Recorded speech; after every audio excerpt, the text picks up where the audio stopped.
Ok, nono ano. Olha só, grande nono ano, olha aí. Nós tivemos uma aula de história ontem, né? 17 de junho. Estamos postando hoje por problemas técnicos aqui. Não deu pra gente postar ontem, tá bom? Mas aí essa aula é interessante você prestar atenção, que ela vai concluir a chamada Era Vargas, tá bom? Concluir a Era Vargas.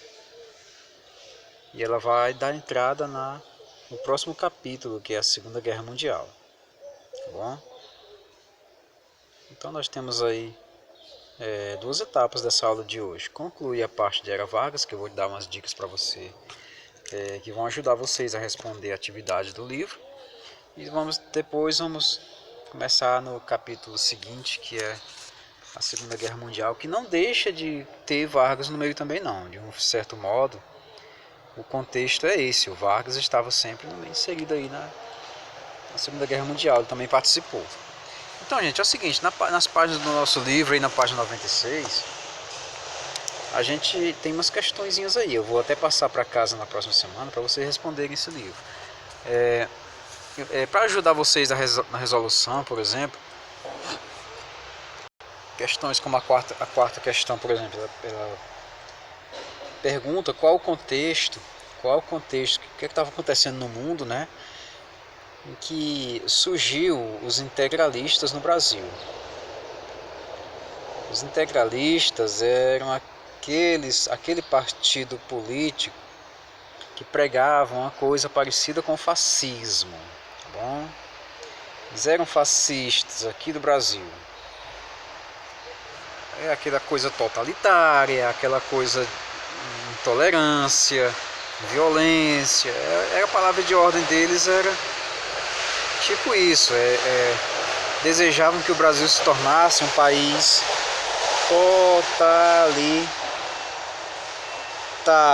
totalitário, mas não foi o que aconteceu. Vargas não queria assim, ser um totalitário, né? Então a pergunta é qual foi o contexto que surgiu? Em qual contexto surgiu os integralistas do Brasil? No contexto da crise de 29, tá bom, gente? No contexto da crise mundial do capitalismo de 1929, já facilita muito para vocês, tá bom? Quando vocês forem responder. E o que esses integralistas defendiam, que é a letra B, o que é que eles defendiam? Defendiam um país, um estado, um governo totalitário, autoritário, né, também. Enfim, corporativismo, uma espécie de união de todo mundo em prol de um mesmo objetivo, isso aí, tipo isso. Letra C da quarta pergunta: como atuava o grupo de camisas verdes? Por quem eles eram apoiados, né?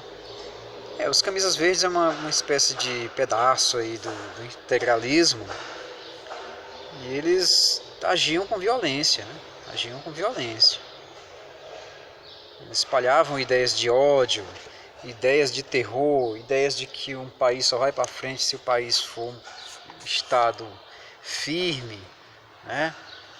E eles eram apoiados por, digamos assim, por grupos militares, eram apoiados por grupos religiosos, eram apoiados pela classe média, né? Eles tinham muito apoio, por isso que eles permaneceram na ativa por muito tempo, por causa do apoio que eles tinham. E a letra D da quarta pergunta aí o segundo texto lido no enunciado: os integralistas ainda estão na atividade? Pesquise e descreva algumas ações contemporâneas desse grupo. Será assim ainda existem pessoas assim no Brasil? Então, de existir, existe, né? Então é uma questão de pesquisa, uma questão que você vai pesquisar, ver aí no Google, onde é que você pode acessar, tipo, os nazistas hoje no Brasil, como é que eles atuam e tal. Rapidinho você responde essa questão. Basta você dar uma pesquisadazinha e não precisa fazer um texto enorme não. Faz uma pesquisa, coloque o que você entendeu da pesquisa nessas linhas aí. Tá bom? Na quinta questão nós vemos a imagem do Getúlio Vargas visitando uma fábrica de tecidos. Deixa eu mostrar para vocês aqui. Getúlio Vargas visitando uma fábrica de tecidos. Nessa imagem você pode perceber duas visitas. Uma a uma fábrica de tecido e a outra uma visita a uma escola, onde ele começa ali a se aproximar das crianças, das pessoas. Dois cartazes do Getúlio Vargas, né? Então qual a intenção dele? A intenção dele é buscar apoio, tá bom? A intenção do Vargas na primeira imagem, por exemplo, ele vai buscar apoio nas fábricas, ele vai tentar controlar tanto patrões como também empregados, tá bom? Ele vai buscar esse apoio mútuo aqui dos dois. E naquela segunda imagem que ele vai para uma escola, ele tenta fazer com que seja feita uma imagem positiva do Vargas, uma imagem positiva frente à escola, frente à educação positiva, o grande salvador da educação, da escola e tudo mais, tá bom? Essa é a imagem que ele tenta passar, mas também em busca de apoio, sempre em busca de apoio, tá bom? A sexta, sobre a participação do Brasil na Segunda Guerra Mundial. Responda, letra A da sexta, o que é que ela está pedindo? Você vai ler a questão, você vai tentar compreender, olha só, que país o Brasil apoiou. Será se o Brasil apoiou os Estados Unidos? Será se o Brasil apoiou a Alemanha? Sendo que o Brasil tinha que escolher entre um vizinho muito forte, que eram os americanos, e um aliado econômico lá longe, que era a Alemanha. Ficava meio assim em cima do muro, né? Mas os americanos já tinham um plano para o Brasil também, né? Colocar uma base militar aqui no Rio Grande do Norte, em Natal, e fazer com que o Brasil funcionasse como uma base sua, né? Então, o que acontece? Você já ficou claro quem é que ele vai apoiar, tá bom? Alguém que vai investir no Brasil, alguém que está lá longe, tá bom? A letra B pergunta, de que forma o país participou nos campos de batalha? O Brasil enviou soldados, enviou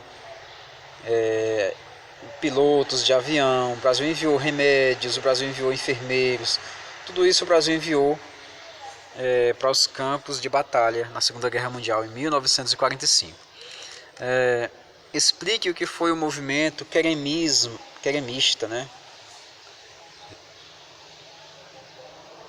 Queremista foi um movimento popular de apoio ao Getúlio Vargas, tá bom, pessoal? Ó, de apoio ao Getúlio Vargas, foi um movimento que deixava bem claro que Getúlio deveria continuar no governo, era continuidade, o povo ir para as ruas para exigir que Getúlio Vargas ficasse no Brasil, não saísse da presidência de jeito nenhum, tá bom? E, logicamente foi organizado pelo pessoal do Vargas, o movimento, tá bom? A letra D diz assim, a participação do país na guerra acirrou os ânimos da população. Que reações por parte de intelectuais aconteceram, né? Então, a principal manifestação intelectual do Brasil naquele tempo foi exigir que no Brasil houvessem eleições, que o Vargas parasse de tentar dar golpes para permanecer no governo. Então esse era o manifesto mais importante lançado pelo movimento de intelectuais no Brasil. A letra E da sexta pergunta o seguinte: que contradição política instaurou-se no governo de Vargas por conta da entrada do Brasil na guerra? A contradição de que, será se o Vargas estava certo em combater as ditaduras na Europa? Olha só, a dica dessa questão é você imaginar na seguinte reflexão: será se era correto Vargas combater ditaduras lá na Europa, como a ditadura da Alemanha, sendo ele próprio um ditador? Então, qual é a contradição aí? Pense um pouquinho, raciocina um pouquinho, que você encontra rapidinho. Bom, essa aí é a página 97. Na próxima aula voltamos para a 7ª questão, tá bom? Na próxima aula retornamos para a 7ª questão. Porque assim, em 1939,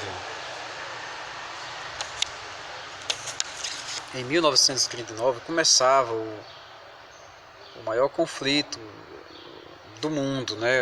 Foi a chamada Segunda Guerra Mundial, que durou até 1945. Nunca se assassinou tanta gente em nome de poucas pessoas, né? Nunca as pessoas foram tão prejudicadas em nome de poucas pessoas. O período entre guerras é esse aqui, porque a Primeira Guerra Mundial foi de 1914 a 1918, durou só 4 anos, durou 4 anos. Esse período que vai de linha do tempo até 39 é chamado de período entre guerras, tá bom? Período entre guerras. Nesse período aqui aconteceu a crise de 1929, aconteceu a euforia do capitalismo, da década de 20, 1920. Aconteceu aqui a Era Vargas, começava a chamada Era Vargas, tá bom? Começava a Era Vargas, enfim, e por aí vai. E surgiam partidos como nazismo, fascismo, né? Enfim, o período entre guerras foi um período muito tumultuado, para explodir tudo isso aqui em 39, no início da chamada Segunda Guerra Mundial, onde a humanidade experimentou a maior atrocidade que uma guerra pode deixar em 6 anos. Durante esse período aqui, governava a Alemanha o Hitler.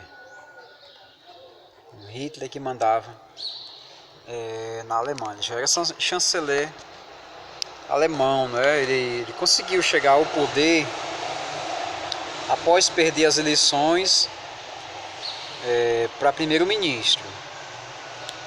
Como assim? Chegar ao poder perdendo? Sim, porque o vencedor da eleição, o Franz Pape, deixou o Hitler assumir, porque ele não quis assumir, achando que ia, digamos, trazer um pouco de paz para a Alemanha, o Hitler assumindo, porque o partido dele era muito explosivo.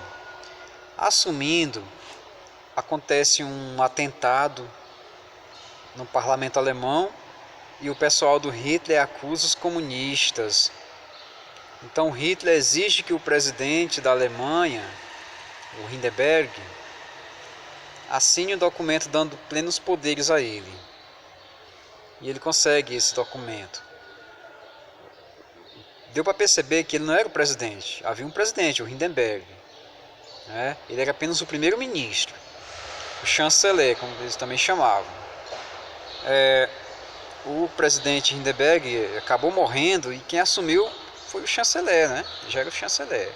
Ou seja, apesar do documento que ele já tinha para perseguir comunistas e o fato do presidente adoecer e morrer, levou Hitler ao cargo de ditador da Alemanha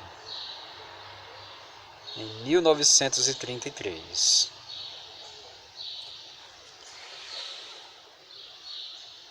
Nessa data, a Alemanha já começa a sua corrida armamentista.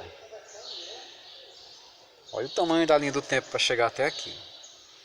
Mas o fato de ter começado na sua corrida armamentista em 1930, quando a Alemanha era proibida até de produzir armas porque ela perdeu a Primeira Guerra Mundial, deixou os países meio preocupados e aliviados ao mesmo tempo. Como assim? Deixar o Hitler produzir muitas armas e o fato do Hitler não gostar dos comunistas deixava a França e a Inglaterra meio um pouco contentes até, porque eles achavam que o Hitler um dia ia se, digamos assim, entrar em confusão com os comunistas da União Soviética e os dois países iam se acabar. Eles que se virassem, né? eles que se entendessem, mas não foi bem isso que aconteceu. Então preste atenção até esse ponto que eu expliquei, tá bom, gente? Na dúvida, volta novamente o vídeo, vê essa linha do tempo. Aqui é a Primeira Guerra Mundial, terminou em 1918. Essa linha do tempo corresponde ao período entre guerras, crise de 29, euforia do capitalismo de 20, era Vargas, nazismo e fascismo na Europa. 39 começa a Segunda Guerra Mundial, que vai terminar somente em 1945. 6 anos de batalha, no qual Adolf Hitler reinou aí absoluto sobre o nazismo alemão. Na próxima aula a gente vai ver como é, por que, quais são os motivos dessa guerra ter acontecido, tá bom? Então até mais, até a próxima. Um abraço do tio.